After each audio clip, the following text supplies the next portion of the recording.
Cut to the chase. This is a brief clip from the YoJoeShow podcast, where we dive into everything: politics, tech, aviation, space, science, health, and medicine. Stick around for conversation that clips right to what matters. Let's take a look at it.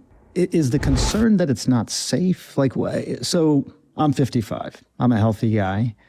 I got my COVID shots. Should I get a booster or no? What number was that then for you? 7? Nah, I don't. You know, our hospital was mandating it, so I can't keep track of the numbers. But I think it was 3 or 4 for sure. I mean, look, would you get it? No, I did not get the COVID booster shot. Because you're concerned about safety, or why?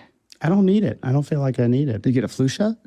I do generally get the flu shot, but the flu efficacy, as you know, ranges from single digits some years to 40-some% at best. But this idea that if you're healthy, you don't need it. I mean, most people are healthy that get vaccines, right? I mean, it's to prevent you from getting sick. But the problem is it really does not prevent you from getting sick. If you're healthy, what's preventing you is the fact that you've got cellular immunity and you're healthy and you can withstand a common cold. If you've had it in the past, you're saying, and you have natural immunity. And that's probably most people now, which is, I think, the point that you've made. In a million years, I would not take the flu shot. And I'll tell you why, because this is what Cochrane and BMJ have found. People who take the flu shot are protected against that strain of flu. They're 4.4 times more likely to get a non-flu infection. And you might find, and a lot of people do, that they get the flu shot and then they get sick. They're usually not getting the flu. Or getting something that is indistinguishable from the flu, because the flu shot gives you something called pathogenic priming. It injures your immune system so that you're more likely to get a non-flu viral upper respiratory infection. In fact, the Pentagon published a story, and you can cite this, it's by Wolfe, W-O-L-F-E, in January of this year, in which they said that the flu shot not only primes you for flu, but it primes you for coronavirus. They gave flu, they had a placebo group and they had a vaccine group because they wanted for military readiness to see if the flu shot was prophylactic against coronavirus. What they found is actually the people who got the flu shot were 36% more likely to get coronavirus. And that's not a lone study.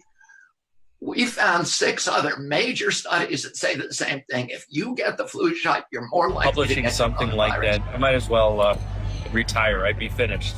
I mean, I'm just curious. What in this data makes you think it will be as catastrophic to your career as you think? What was he so afraid of? The study was a bombshell. 18,468 subjects. 1,957 of them were fully unvaccinated.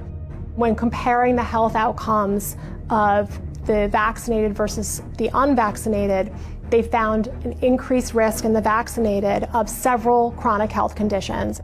The vaccinated subjects were over 4 times more likely to have an asthma diagnosis. 4.29 times in the adjusted. And that seems, I've looked at a lot of studies, that's 3.26 to 5.65. They also found 3 times the risk for atopic diseases, which is kind of a subset of allergic diseases. They found almost 6 times risk for autoimmune disease.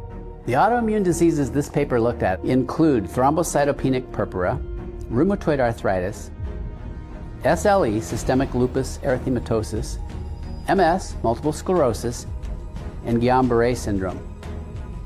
They mentioned there are over 80 different autoimmune diseases, and what their data showed for autoimmunity, 6 times increase in those who got vaccines when compared to the unvaccinated.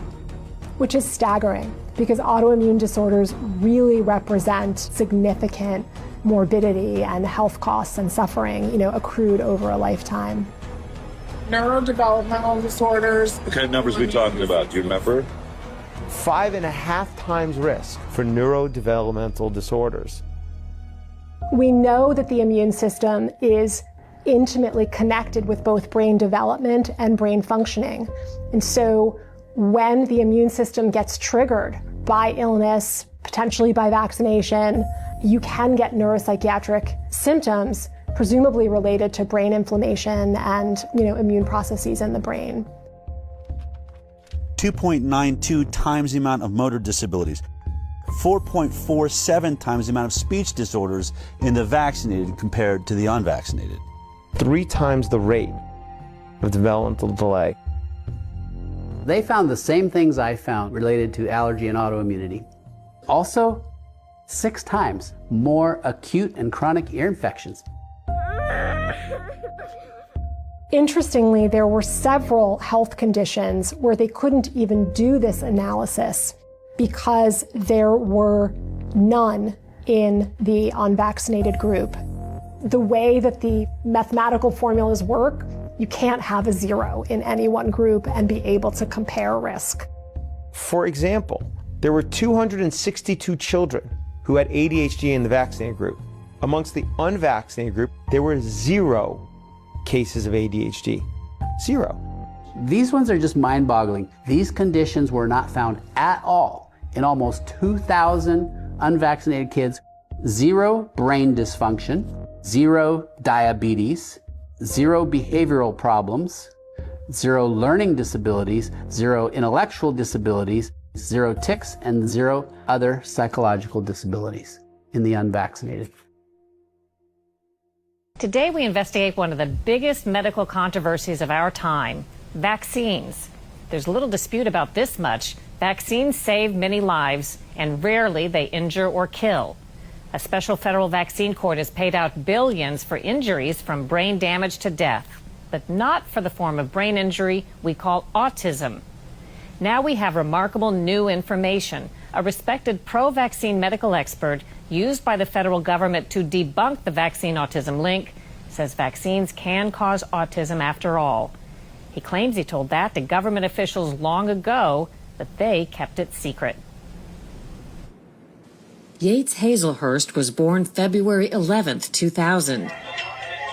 Everything was normal, according to his medical records, until he suffered a severe reaction to vaccinations. Rolf Hazelhurst is Yates's dad.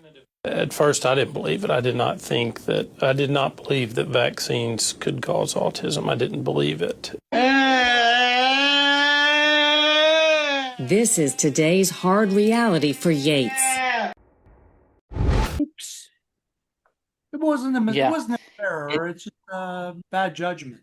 Okay. Call it what you want to call it, but that's amazing how the cause and effect can become like a cycle. Because of the effects, let's make up a cause. Then because of that cause, we have an effect. And then because of that, and it's like a catch-22. You know what I mean? It turns out that the trying to stop peanuts and peanut butter exposure caused the allergy to spike like that. And I think that many allergies are similarly caused by lack of exposure to certain things. To me, this was always obvious. I spent some of my formative years growing up in Israel, and in Israel, the most common snack for children by far, bar none, is called bamba. And it is basically peanut butter puffs. And it's a fairly healthy snack compared to most. And the existence of peanut butter allergies in Israel is non-existent. There literally is no such a thing as peanut allergies in Israel. Everybody brings bamba to school. Everybody eats bamba in school, and nobody is allergic to peanuts unless they moved from the US or something. It's been obvious for a very long time. It was funny how defensively Fauci was like, I didn't make those recommendations. Yeah, but how long were you in power without revoking those recommendations? That should be the real question, because he definitely lacks a pair of kahunas. It's okay to say you made a mistake or that Yeah. our guidance was wrong. He couldn't say, Yeah, he couldn't that's bring what I himself have to to say, our guidance was wrong, we've corrected it, we learned from our mistake. They won't say, it's a judgment thing. Okay, sure.